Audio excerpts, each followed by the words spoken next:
Muslim countries frequently make headlines for their attacks on freedom of expression, sexuality, education, or anything considered pro-Western. But few people may know that Islam once embraced these institutions in a period of history scholars refer to as the Golden Age, which notably coincided with the European Dark Ages. So what exactly was the Golden Age of Islam? Well, most historians understand the Islamic Golden Age as a period of history under the Abbasid dynasty, which ruled from the 8th to 13th century. At the time, Islam was only about a century old and concentrated in the Arabian Peninsula, the Mediterranean, and North Africa. Once the Abbasids took over and formed a caliphate, the capital was moved to Baghdad, and Islam spread to other regions. The Abbasids were inspired by verses from the Quran and Hadith that emphasized the value of knowledge rather than just religious devotion, and they strongly pushed for advances in science, art, and commerce. One of the most unique features of the Islamic Golden Age was its inclusivity. In Baghdad, the ruling caliph created a house of wisdom. Here, Christian and Jewish scholars were invited to join their Muslim counterparts to share ideas, information, and creative work, which was all translated into Arabic. These scholars carried out a variety of state-funded research projects, resulting in the Islamic world's first astronomical observatory and one of the most detailed world maps of the time. The House of Wisdom also fostered a considerable amount of scientific, philosophical, and scholarly works.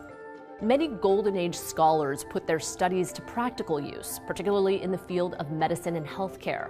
Physicians and philosophers wrote medical encyclopedias and textbooks that were used for centuries. One famous Persian physician was the first to differentiate between smallpox and measles. By the 10th century, pharmacies were a staple in most Muslim cities, and hospitals stayed open 24 hours. This era even saw a sort of universal health care, as hospitals were forbidden to turn away the poor. The period also gave way to some of the world's first universities, as well as countless works of art, including architecture, literature, and poetry. The Golden Age also saw the foundation of Sufism, which is a mystical Islamic philosophy that promotes peace, education, and philanthropy. Millions of people still adhere to Sufism, and the practice has been promoted as an alternative to radical forms of Islam. Most historians mark the 13th century as the end of the Golden Age, when Genghis Khan and his Mongol army conquered much of East Asia, including the Islamic Caliphate. In 1258, the Mongols destroyed Baghdad and the House of Wisdom, anecdotally throwing so many books into the Tigris River that it ran black with ink. The Caliphate was completely demolished. Had history played out differently, there's no telling what Islam would look like today. India is one country hoping that Islam's peaceful roots like Sufism will help break down the negative stereotypes surrounding the religion. To find out more about the mystical philosophy, watch our video here. Sufism arose less than a century after the founding of Islam. At the time, many Muslims were concerned with the religion's increasing materialism, which they believed would interfere with a spiritual connection with God. The word Sufi is an Arabic term for mystic, which itself was derived from suf, or wool.